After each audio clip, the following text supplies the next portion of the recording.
today's episode, you will hear the continued story of Narin's postpartum. So in last week's episode, Narin shared with us her empowered and intense home birth and how her labor unfolded. In today's episode, she shared with us a really honest insight into her postpartum journey and how she experienced the baby blues in the first 2 weeks of her son's life. She also talks about the expectations she had when it came to postpartum and how the reality was so different and it really threw her. She was also really honest in saying that she wasn't as prepared as she could have been for postpartum, and she shared some insight into how she would now prepare, now that she knows what she knows, for her postpartum should she have another baby. In this conversation, we touched on a lot of really important topics when it comes to postpartum. We talked about the importance of finding your village, which in Narin's case was family members helping her to do the everyday tasks that she wasn't able to do because she was feeding a baby and trying to recover from her birth. She also shares with us the impact that social media had on her and the image it was showing her pre-baby and how this came crashing with Narin's reality of being a mom. And then something else that we talk about that I thought was really important is the idea of having to bounce back 9 months after having your baby, which Narin says that she feels that she needs to be strong to be able to look after a baby rather than watch her weight and use that as an indicator of her health. And with this, I will leave you with Narin's episode. You are listening to Kappa with a Doula. I'm your host, Alicia, exercise physiologist and doula. And every week I chat with a mum or mum-to-be about all things pregnancy, birth, and postpartum. The stories you will hear in this podcast are real and sometimes raw, but they are all told without any taboo. So grab yourself a cuppa, put your earphones in, relax, and enjoy this episode.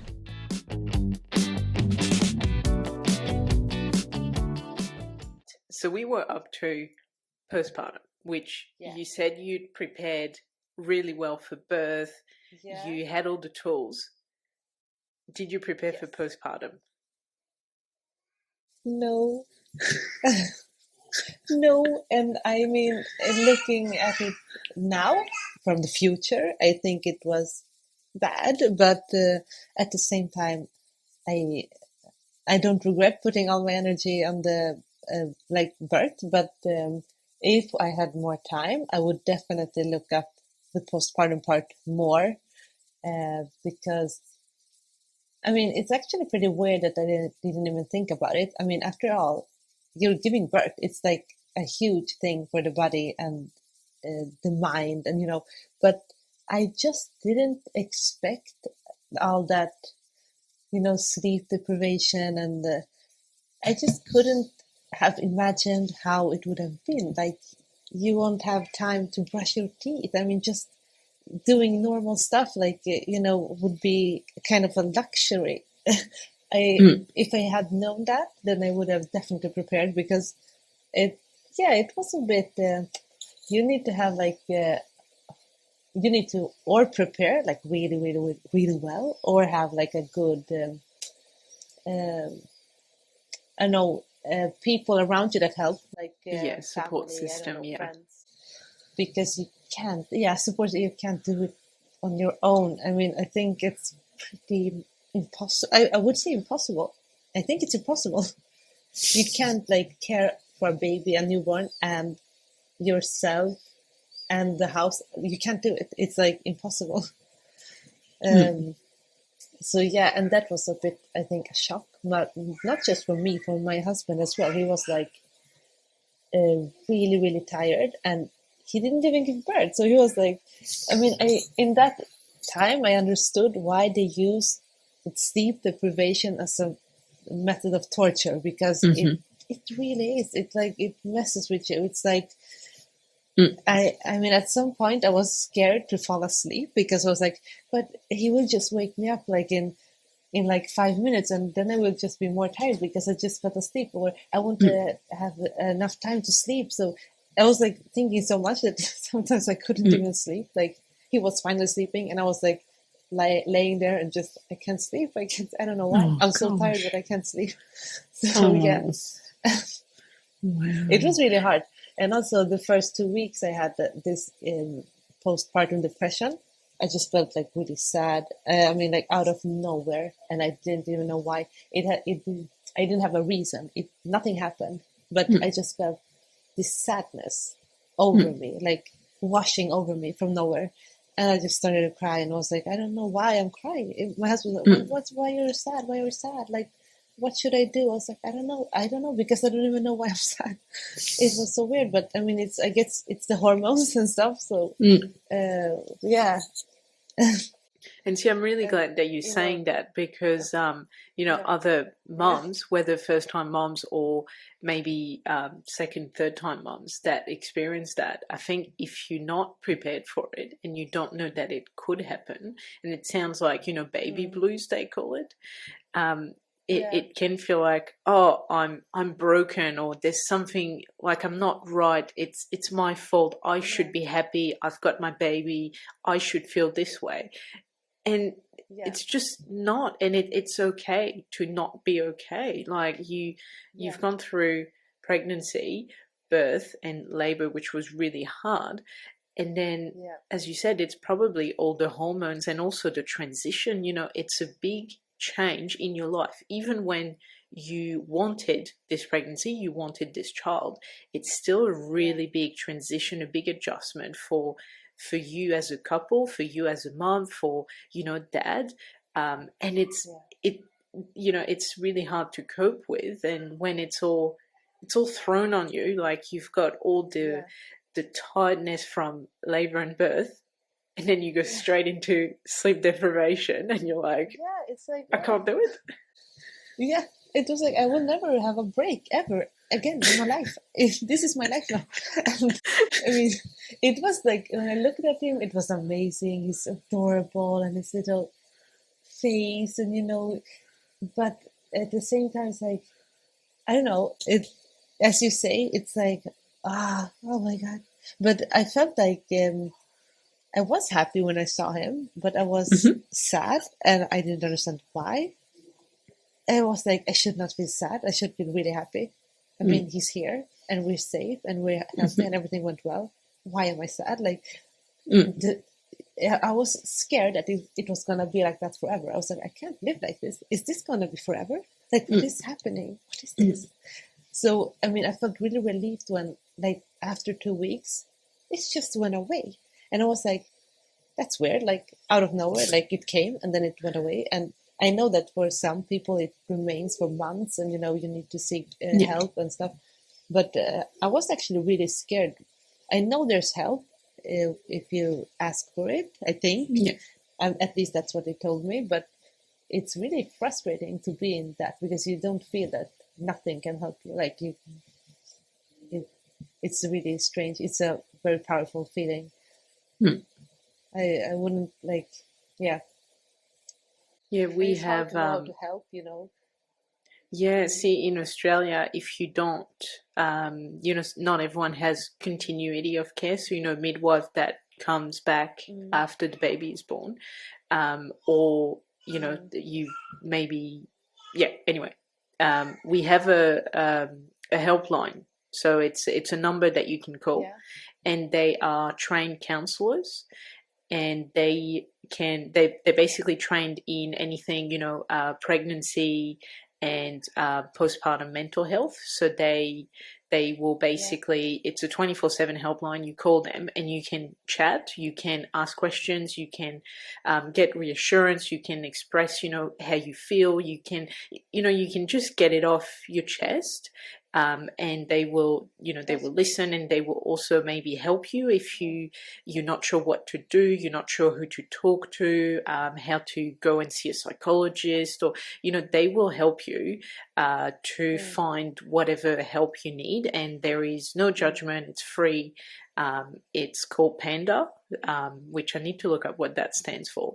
But yeah, so we have that, which is 24/7. You can call, it's free, and they will help you. They will stay on the phone with you. They will talk through anything you want. And that's really good for new moms, because it's just hard. Like, and for the most part, you don't know what you're doing, especially when it's your first, and you're like, I need reassurance. I need someone to tell me I'm doing it right. Yeah, right.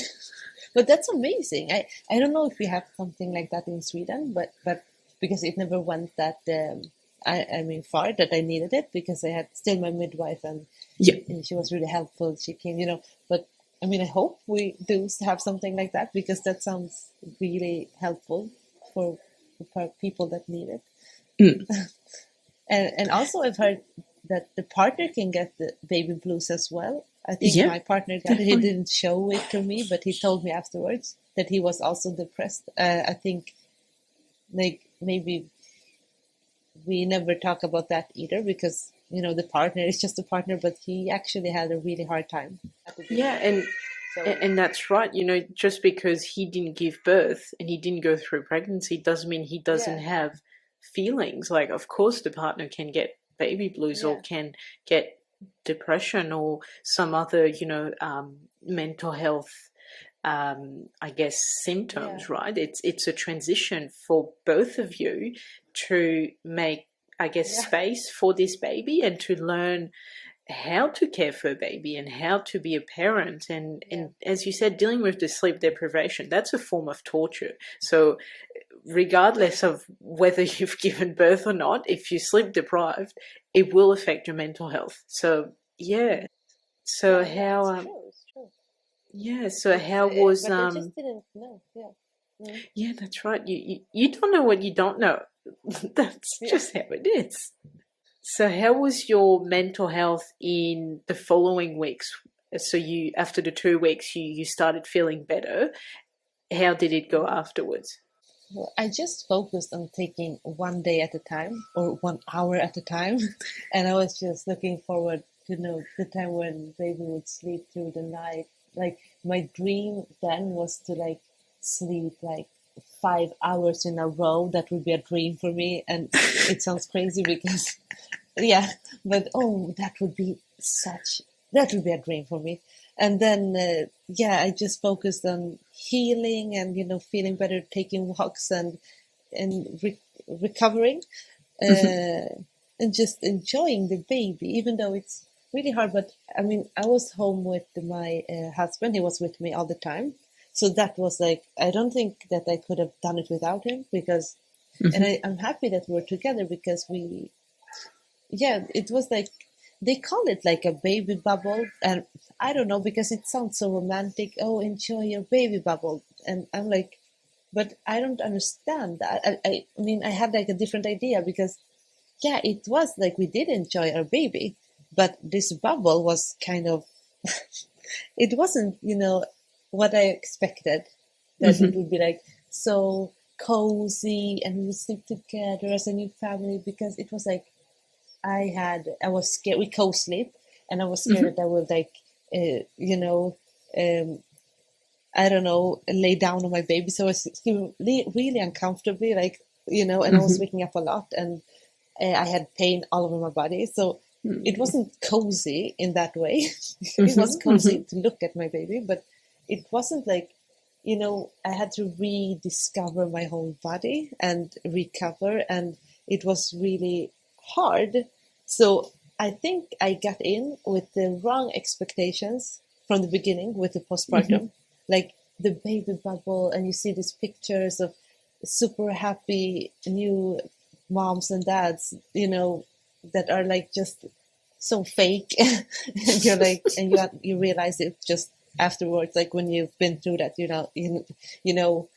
I don't have time to wash my teeth. So, I mean, how can I be so happy? I don't know. But,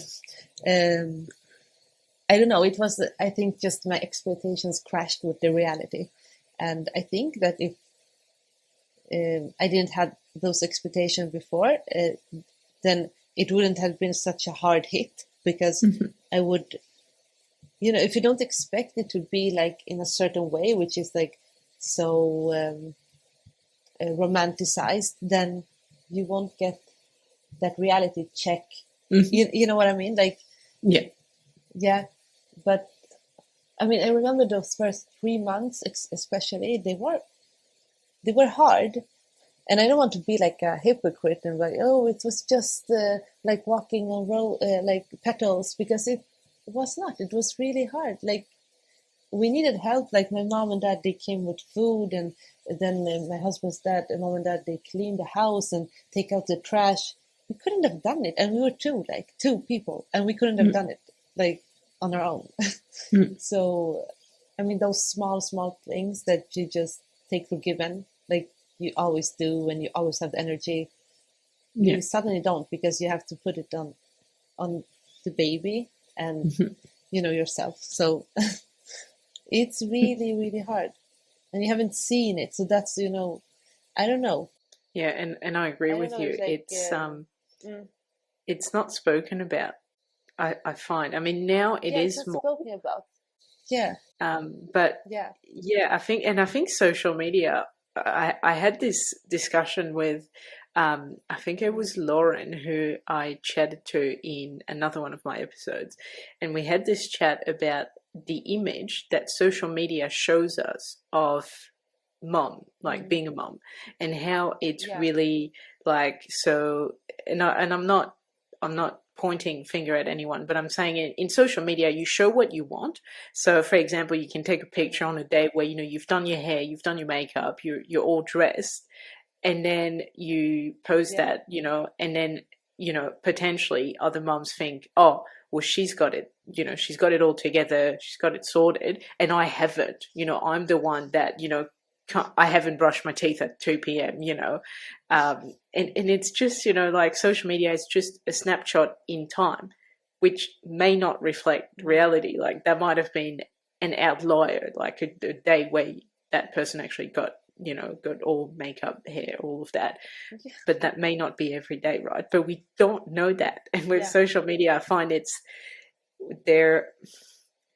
I find we tend to show more the good than we show the bad, right? yeah. So we don't show the Yes, picture yes. where, like, we're wearing like the really big like pad, after postpartum, and we're Yes, like, and we've got a boob leaking because like breastfeeding, and the hair's not done, and we're crying. We're not showing that on social media, right? No, we're showing the one where unfortunately not. Yeah, yeah, I know, and that's and because of that, then we're expecting that when we have baby, well, we've still got time yeah, to, wash our hair, brush our teeth, get dressed, wear clean clothes that's not stained with, vomit and milk. We think that's what it is, but it's yeah, usually not. yeah. And it's so sad. Like, it's nothing to be embarrassed about. It's Yeah. something that should be like normalized, because it's normal. And I like get a bit frustrated and provoked by that the normal gets unnormal, It Hmm. gets like, why can't we just take back what is normal? It's normal to be tired and have leaky breasts and all that. It's like, why should we always? I don't know. That really frustrates me, because of Mm. these pictures that we get fed with, like, which isn't even reality, because it's just, as you said, a moment of a good time, like, and we don't know what happened before or after, but Exactly. so it's like so sad. And I think that the more people talk about it, the more normalized this normal will get again. I don't know how to explain Yeah. it, but I hope so, because it's insane. Yeah, Like, I saw exactly. a lot of pictures after, like, get your body back, and before, Hmm. after, like, 2 weeks postpartum, and all this really weird stuff, like, um, that puts a lot of pressure. And I mean, fortunately, I didn't really care about that, but I get that it does affect you, and it did affect my expectations. So it does something to you on some level, and I don't think it's that healthy, but unfortunately, that's our world right now, and I hope it will change. But yeah, that's right. There is definitely, and I think it's even outside of bouncing back. There is a lot of body image messages out there on social media, and I think it's starting to change now. But there used to be a lot of conversations around, to be healthy, you need to be skinny, you need to not have fat. Fat is bad, and I think it's starting to change now, which is good. But there is still this, as you said, the like 9 months in and then 9 months, after, and you're expected to be like back to your pre-pregnancy body, which is, I mean, I'm an exercise physiologist, and I look at this and I'm like, okay, so you've spent like 9 months being pregnant, you've given birth, you've been through labor, now you're going through sleep deprivation, you've got the challenges that come with breastfeeding and not sleeping and all of that. And I mean, yes, you need to be strong, in terms of, being able to carry baby and put baby down and, have strong back and arms and legs, obviously. But do you need to be back to your pre-pregnancy body at 9 months? It's all in good times. To me, I don't feel like putting a time limit on it and saying at 9 months I need to be back to my pre-pregnancy weight, especially when we know now that weight doesn't mean anything. Some people can be heavier but be healthier, as in, they've got stronger muscles, they feel healthier in their body, they feel stronger, they can do more, and that's because muscle weighs more than fat. So weight doesn't really mean much, I think, and that's something that needs to be out there, and moms need to be, I think, just not feeling guilty about, oh, I'm not back to my pre-pregnancy weight, and just, as you said, you need to enjoy your baby. You need to enjoy the time with your baby. And there's enough societal expectations and guilt, I think, that's put on moms, that you don't need to worry about that. Just do your thing and don't worry about the rest, really. Yeah, I totally agree.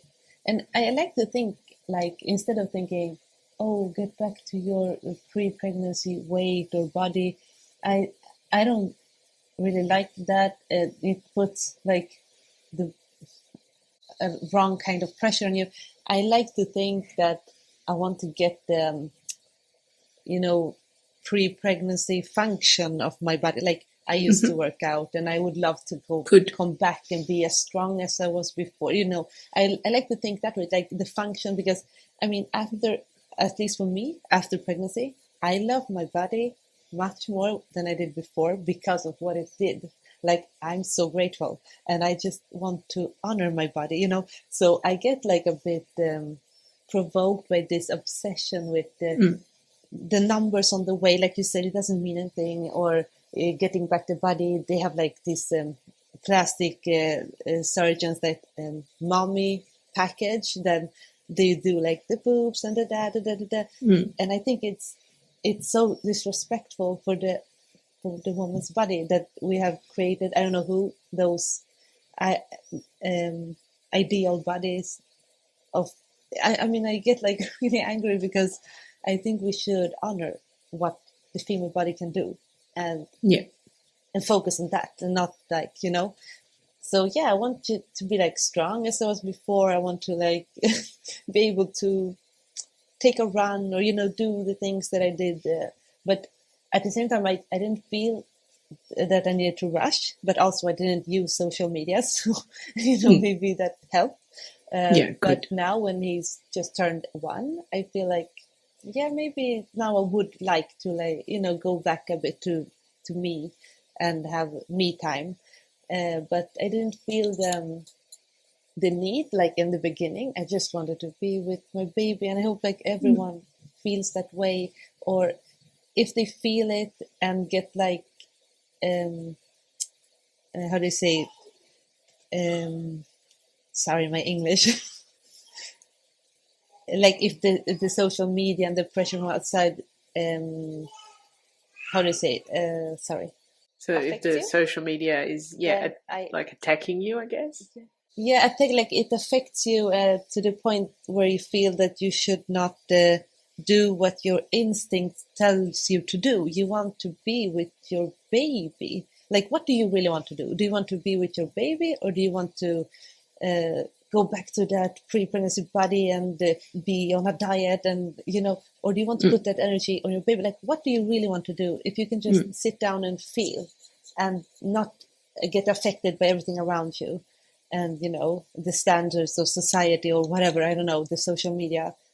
I just think that if we just sat down and thought about what we really want, that maybe we could like get other answers, maybe. I don't Yeah. know, like maybe we could be proud of ourselves, like what we've done, and we've given birth, and I hope so. But Yeah, and I think the first few weeks, like even the first 2 to 3 months after birth, your tissues, everything in your body, not just whether you've given birth vaginally or you've had a C-section, your tissues are healing. So you need time, yeah, you need food, you yeah, need nutrition, and you need rest, yeah, in terms of, for example, pelvic floor. Pelvic floor dysfunction, pelvic floor problems can arise after birth, not just because they don't just happen in pregnancy, they can happen afterwards. And especially if you get back to heavy, high intensity exercise too quick, you can have problems yeah, around, leaking urine or feces even. And that can be because you're not giving your body the time to heal, and you're also not strengthening before you put pressure, or you put that those high intensity, you do high intensity exercise. So yeah, I think it's important to say, take your time, enjoy your baby, enjoy this unique time, because they're only a newborn for 3 months, and that goes by really quickly. Just like it can go by really slowly initially, it can also go by really quickly afterwards, and then you're never getting this time yeah. back. You realize it afterwards, like that went by really quickly. It didn't feel like it in the moment. It felt like, is this gonna be forever? Is this my life now? But but then yeah, you should totally. I totally agree. Totally. I remember And also walking, like yeah, yeah, sorry, I was going to say, I think one of the last question I want to ask you is, yeah. how would you prepare your postpartum if you could go back in time, or for, if you're planning to have baby too, how would you prepare your postpartum now that you know what it's like? Yeah. Well, I'm glad that I did prepare some stuff like the pads, ice pads, but that my midwife actually told me. So I was like, I had the freezer full, but I would prepare like a lot of food in the freezer. That's like um, good to eat.